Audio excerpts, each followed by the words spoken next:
Hi guys, तो important update है जहां पर लास्ट टाइम अगर आप देखोगे रिसेंटली यहां पर अक्टूबर के अराउंड यूएस गवर्नमेंट शटडाउन हुई थी और उस टाइम पे जब यूएस गवर्नमेंट शटडाउन हुआ था तो बिटकॉइन की प्राइस अगर आप देखेंगे वही डेट थी जहां पर लास्ट हमारा ऑल टाइम हाई बना था $126,000 का। और यूएस गवर्नमेंट शटडाउन हुआ उसके बाद बिटकॉइन की प्राइस यहां पर ऑलमोस्ट अगर आप देखेंगे $106,000 तक गिर गई थी जब फिर से ये शटडाउन कंप्लीट यहां पर हुआ। अब वही पॉसिबिलिटी फिर से यहां पर आ रही है जहां पर 30 जनवरी एक इंपॉर्टेंट डेट होने वाली है जहां पर फंडिंग बिल अगर पास नहीं होता है तो फिर से यूएस शटडाउन की पॉसिबिलिटी बन जाती है। मार्केट में स्पेकुलेटर्स ये प्रिडिक्ट कर रहे हैं कि अभी 83% चांस ये है कि यूएस गवर्नमेंट फिर से यहां पर शटडाउन होगी। तो शटडाउन होती तो क्या बिटकॉइन की प्राइस के अंदर हमको फिर से सिमिलर इंपैक्ट होता हुआ देखने को मिल सकता है जो पहले यहां पर हुआ था। व्हाट कैन वी एक्सपेक्ट, इन सारी चीजों के बारे में बात करेंगे हम आज के वीडियो के अंदर। लेकिन आगे बढ़ गए उससे पहले वीडियो को कर दो लाइक, चैनल पे कर दो सब्सक्राइब तुरंत फिट के साथ अभी के अभी, और डिस्क्लेमर भी पढ़ लो।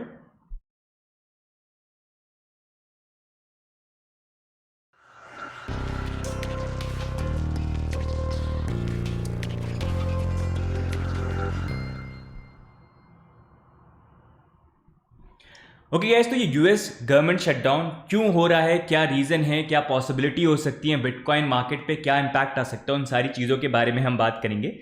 लेकिन उससे पहले मैं थोड़ा सा स्टार्ट करना चाहूंगा लास्ट जो हमारा बिटकॉइन का अपडेट था जहां पर हमने पॉसिबिलिटी की बात करी थी कि बिटकॉइन की प्राइस जो है ऑलमोस्ट 11 डेज अगो ये वीडियो था कि यहां पर बिटकॉइन की प्राइस फिर से लोअर लेवल को टेस्ट करने के लिए आ सकती है। उसी अकॉर्डिंग करंटली अगर हम देखेंगे तो बिटकॉइन की प्राइस जो है वैसे थोड़ा ऊपर ब्रेक करी थी लेकिन वो सस्टेन नहीं हुई एंड फाइनली प्राइस जो है नीचे की तरफ आ गई जहां पर करंटली हम $86,000 पे ट्रेड कर रहे हैं। ये क्रूशियल लेवल बन भी जाता है इसलिए क्योंकि यहां पर हमारा 100 वीकली मूविंग एवरेज जो अगर आप देखेंगे पिछले कुछ टाइम से ऑलमोस्ट नवंबर मंथ से यहां पर सपोर्ट की तरह एक्ट कर रहा है। तो वही एरिया जो करंटली यहां पर टेस्ट करो, बिटकॉइन की प्राइस भी ये देख रही है कि इसको रेजिस्टेंस की तरह ट्रीट करूं या सपोर्ट की तरह ट्रीट करूं। तो वही फाइट यहां पर चल रही है जो देखते हैं अभी वैसे 30 जनवरी तक किस तरह से इंपैक्ट करता है। अब जो 30 जनवरी है वो इवेंट तो इंपॉर्टेंट है ही, मैं उसके बारे में बात करूंगा। लेकिन उससे पहले चार्ट पैटर्न्स हमको यहां पर क्या शो कर रहे हैं। तो अगर चार्ट पैटर्न के अकॉर्डिंग अगर हम देखें करंटली हो क्या रहा है, बिटकॉइन की प्राइस जो है यहां पर नीचे फॉल करी है और नीचे फॉल करने के बाद यहां पर अगर आप देखेंगे यहां पर बेसिकली फ्लैग बन रहा है, ये पेंडेंट बन रहा है जो अगर हम चार्टिंग पैटर्न के अकॉर्डिंग देखेंगे तो उसमें अगर आप देखेंगे यूजली होता ये कि अगर प्राइस नीचे यहां पर गिरती है पॉसिबली इस तरह से प्राइस मूव करती है तो वो एक बेरिश फ्लैग पैटर्न उसको बोला जाता है। एंड अगर हम देखेंगे अगर हम नीचे की तरफ मूव कर रहे हैं बेसिकली इस तरह भी एग्जैक्ट मूव कर रहे हैं ऊपर की तरफ तो बेरिश पेनेंट बन जाता है या बेरिश फॉलिंग वेज बन जाता है। बेसिकली आप ये सारे पैटर्न देख सकते हैं जो एक तरह से बेरिश सिग्नल यहां पर बन जाता है। तो उसी अकॉर्डिंग अगर आप देखेंगे दो पैटर्न्स मैंने ड्रॉ किए। प्रीवियसली ये वाला पैटर्न तो आपने देखा ही था जो पेनेंट यहां पर हो गया एंड उसी के अकॉर्डिंग एक बेरिश फ्लैग का पैटर्न भी यहां पर बन रहा है। तो इसलिए ये थोड़ा सा क्रूशियल एरिया जो है अभी बिटकॉइन की प्राइस के लिए रहेगा। इसी कारण से मैं प्रीवियसली भी बात कर रहा था कि यहां पर अगर बिटकॉइन की प्राइस को ऊपर जाना है तो हमारे लिए जरूरी ये है कि बिटकॉइन की प्राइस जो है लोअर लेवल था ऑलमोस्ट यहां पर $80,000 उससे नीचे की तरफ हम यहां पर आए और बेसिकली आरएसआई के अंदर एक बुलिश डाइवर्जेंस हम यहां पर क्रिएट करें। जब वो होगा तो एक रिवर्सल वाला कंटिन्यूशन पैटर्न यहां पर फॉर्म हो सकता है क्योंकि पैटर्न्स के साथ होता ये जैसे जैसे कैंडल्स बनती हैं उस तरह से पैटर्न्स यहां पर फॉर्म होते हैं। जैसे अभी जो मैंने आपको प्रीवियसली दिखाया जो अभी करंटली बन रहा है वो तो बेरिश पैटर्न यहां पर बन रहा है कंटिन्यूस पैटर्न।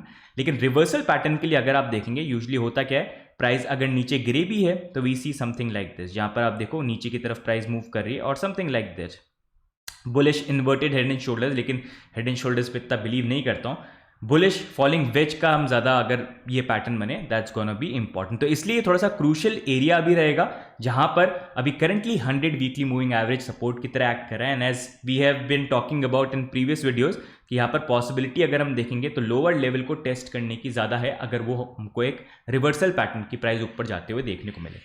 बट एनीवेज अगर हम मार्केट में देखेंगे अभी तो फंडिंग रेट वैसे ओवरऑल इट्स ओके, इतना कुछ चेंज उसमें है नहीं, नेगेटिव ज़्यादा रहती तो बेटर रहती।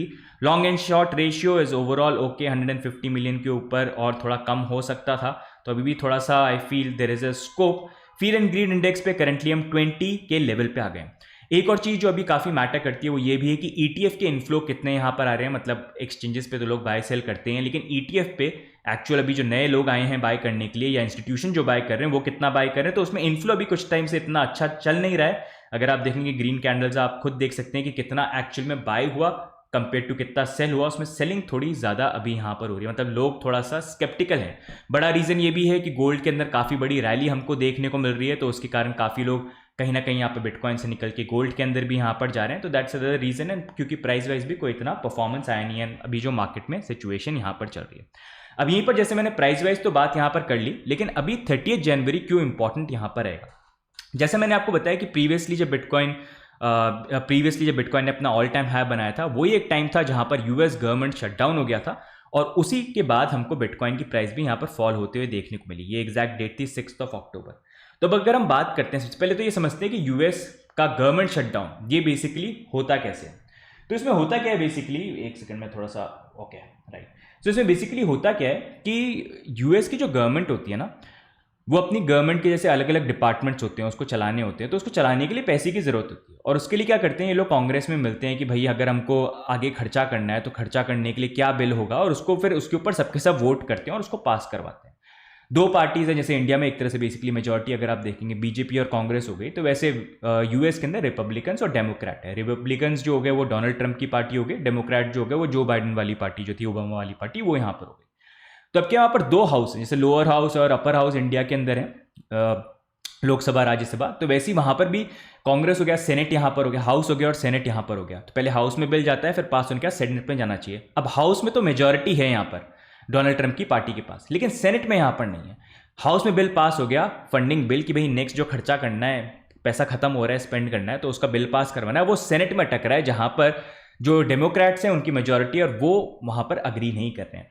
तो बेसिकली यहाँ पर होता क्या है कि यूएस गवर्नमेंट शटडाउन कब होता है कि जब ये फंडिंग बिल जो है, जो गवर्नमेंट सर्विसेज चलाने के लिए पैसे की जो जरूरत है, उसको लेके जो बिल है वो एक डेडिकेटेड जो डेट है तब तक पास नहीं हो, जो यहाँ पर इन दिस केस वो 30 जनवरी की डेट यहाँ पर बन जाती है। अब इसमें होता क्या है, ये बेसिकली इसलिए होता है क्योंकि यहाँ पर जो रिपब्लिकन्स डेमोक्रेट्स इनके बीच में आर्ग्यूमेंट चलते रहते हैं। और देखो होता बेसिकली यही है, पार्टी कोई भी हो हमेशा अपना मतलब देखते हैं, तो वो एंड में करते ही है कि वो प्रॉब्लम क्रिएट करना चाहते हैं। इन दी एंड दोनों पार्टी सेम करती, जब डेमोक्रेट थे तब रिपब्लिकन करते थे, अब रिपब्लिकन है तो डेमोक्रेट करेंगे, तो वही चलता रहता है। इन दी एंड दोनों को, डेमोक्रेट्स को भी अपनी मांगे पूरी करनी है, तो एक मिडिल ग्राउंड उनको ढूंढने के लिए ये बैटल चलता रहता है। और ये ड्रामे पहले भी चैनल पे बहुत बार मैंने कवर किए हैं, तो यू माइट बी अवेयर, ये होता रहता है, आगे भी होता रहेगा और ऐसे ही चलता ही रहेगा। लेकिन बीच में पहले जो है वो लोग कहीं ना कहीं यहाँ पर चले जाते हैं, राइट।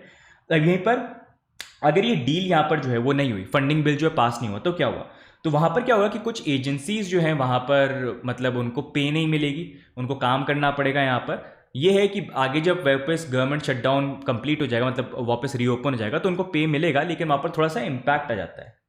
यहाँ पर इफेक्ट कौन होते हैं, 100,000 ऑफ फेडरल वर्कर्स जो होते हैं, नेशनल पार्क हो गया, म्यूजियम हो गया, और जो डेटा रिलीज होता है जैसे सीपीआई नंबर्स आते हैं, जॉब नंबर्स, ये काफ़ी इंपॉर्टेंट होते हैं देखने के लिए इकोनॉमी कैसी कर रही है, तो वो भी वहाँ पर डिले हो जाते हैं। तो उससे एक मार्केट में थोड़ा सा वो हो जाता है कि अरे यार अनसर्टिनिटी क्या हो रहा है मार्केट में, क्या चीज़ हो रही है। तो that also creates lot of panic and uncertainty, specially stock या क्रिप्टो मार्केट भी आप यहाँ पर देख लीजिए। जैसे आप देख सकते हैं volatility in stock, bonds, crypto, क्योंकि कॉन्फिडेंस नहीं होता है कि हो क्या रहा है यार, कब तक ये शटडाउन खत्म होगा, राइट। अब अगर हम देखेंगे तो अभी तक काफ़ी सारे शटडाउन यहाँ पर हुए हैं। लॉन्गेस्ट जो था वो 2025 के अंदर हुआ था, जो मैं आपको बता रहा हूँ यहाँ पर करंटली, जब बिटकॉइन का टॉप बना था और उसके बाद जो एक क्रैश आया था, वही टाइम था जहाँ पर लास्ट यूएस गवर्नमेंट शटडाउन यहाँ पर हुआ था। उसके लिए मैं आपको एक जो आउटरो चल गया था, उसके लिए आपको जो है बेसिकली मैं यहाँ पर शो कर देता हूँ। यूएस गवर्नमेंट शटडाउन का चार्ट है सिंस 2010, जिसमें 2013 के अंदर 16 दिन का शटडाउन हुआ था, 2018 में 3 दिन का शटडाउन हुआ था, फिर 2018 के आसपास जो था 35 डेज का शटडाउन था, सॉरी ये 1 डे लिखा हुआ है, 35 डेज का था। इस टाइम पे भी डोनाल्ड ट्रंप की गवर्नमेंट थी, और डोनाल्ड ट्रंप जब आते हैं तो लंबे शटडाउन होते हैं, बिकॉज एज अ बिजनेसमैन वो हमेशा हार्ड बार्गेन करने की कोशिश करते हैं। और इसका जो लॉन्गेस्ट शटडाउन हुआ था वो हुआ था यहाँ पर 1 अक्टूबर से लेके नवंबर 12 तक, जहाँ पर 43 डेज का शटडाउन यहाँ पर ओवरऑल हुआ था। ये लॉन्गेस्ट शटडाउन था। अब उसके बाद फिर से पॉसिबिलिटी जो है वो अभी यहाँ पर आ रही है, जहां पर करंटली अगर हम देखेंगे तो मार्केट स्पेकुलेटर्स तो यहां पर ये बोल रहे हैं कि जिस तरह से सिचुएशन यहां पर चल रही है, कंडीशन यहां पर ये है कि 83% चांसेस यहां पर हैं कि फिर से यहां पर गवर्नमेंट शटडाउन की पॉसिबिलिटी हो जाएगी। एंड जैसे हम डोनाल्ड ट्रंप का यहां पर ट्रैक रिकॉर्ड देखेंगे, तो जब भी ये फंडिंग बिल की पास आती है तो he is a hard negotiator, मतलब अपनी चीज़ें उनको डिलीवर करवानी होती है, उसके लिए अगर कोई सिचुएशन हो भी तो he is ready to go for it. तो इसी कारण से पॉसिबिलिटी भी बहुत ज़्यादा यहाँ पर जाती है कि फिर से वो हमको गवर्नमेंट शटडाउन जो है वो देखने को मिल सकता है। लेकिन ये पता चलेगा हमको 30 जनवरी को।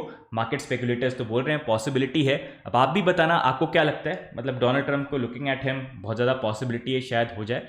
अब अगर नहीं होती है वहाँ पर ये जो गवर्नमेंट शटडाउन है तो वो बेटर रहेगा, तो वो मार्केट के लिए अच्छा है। लेकिन अगर शटडाउन फिर से हुआ तो पॉसिबिलिटी यहाँ पर हमको हो सकती है कि मार्केट में फिर से एक पैनिक सिचुएशन हमको देखने को मिले, और मे बी कुछ ना कुछ यहाँ पर इन द शॉर्ट टर्म वैसे बिटकॉइन की प्राइस के अंदर वॉलेटिलिटी है, लेकिन in medium term it's always good, क्योंकि इट ऑल्सो शोज कि कैसे गवर्नमेंट जो है कैसे अनस्टेबल हैं, और इन दी एंड इवेंचुअली फंडिंग, मतलब गवर्नमेंट शटडाउन जो होता है फंडिंग बिल पे ड्रामा होता है, पास होता ही है। जैसे लास्ट टाइम भी जब 43 डेज का शटडाउन हुआ था तो तब भी फंडिंग बिल पास नहीं कर रहे थे, लेकिन भाई गवर्नमेंट तो चला नहीं है, राइट। तो इन दी एंड वो कहीं ना कहीं समझौता होके होता ही है, बस उस ड्यूरेशन के बीच में थोड़ा पैनिक सिचुएशन रह जाती है। तो वही अभी देखना है 30 जनवरी को क्या ये फंडिंग बिल जो है ये पास होता है नहीं होता है। If you want to stay updated, subscribe on the channel, join us on our Telegram, Twitter पे आप फॉलो कर लेना। सबसे पहले अपडेट जो है हम आपके लिए हमेशा यहाँ पर लाने की कोशिश यहाँ पर करते हैं। तो इसी कारण से अभी अगर हम करंटली देखेंगे तो it's gonna be important to see कि 30 जनवरी तक क्या यहाँ पर न्यूज़ निकल के आती है,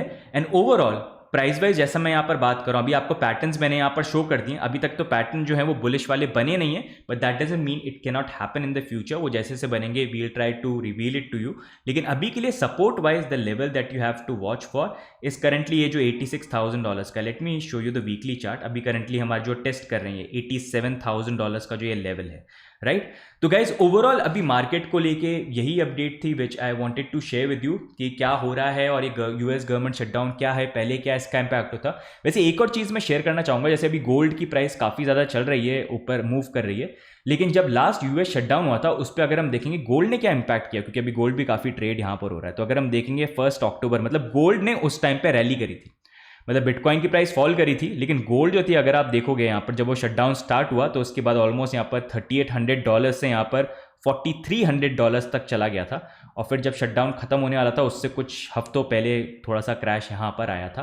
तो पॉसिबिलिटी हो सकती है अगर यूएस गवर्नमेंट शटडाउन हो तो फिर से बिटकॉइन की प्राइस नीचे जाए और साथ में गोल्ड जो है वो प्रॉब्ली यहाँ पर रैली करे। बट लेट्स सी, हर बार चीज़ें सेम भी नहीं होती, क्योंकि सेम चीज़ लोग एक्सपेक्ट करते, कई बार डिफरेंट भी आती है। लेकिन आपका क्या व्यू पॉइंट है, do let me know in the comments, and if you like this video, कुछ नया सीखने को मिला तो लाइक सब्सक्राइब जरूर कर लीजिएगा। भाई को मोटिवेशन इसी से मिल जाता है। और टेलीग्राम की हवेली नेक्स्ट पे ज्वाइन कर लो यार, if you want to stay updated, because this is gonna be a very important time. तो गाइज आज की वीडियो में इतना ही, बाकी मिलेंगे नेक्स्ट वीडियो में, तब तक के लिए bye and take care. Like करना मत भूलना, अभी के अभी कर दो, तुरंत अभी।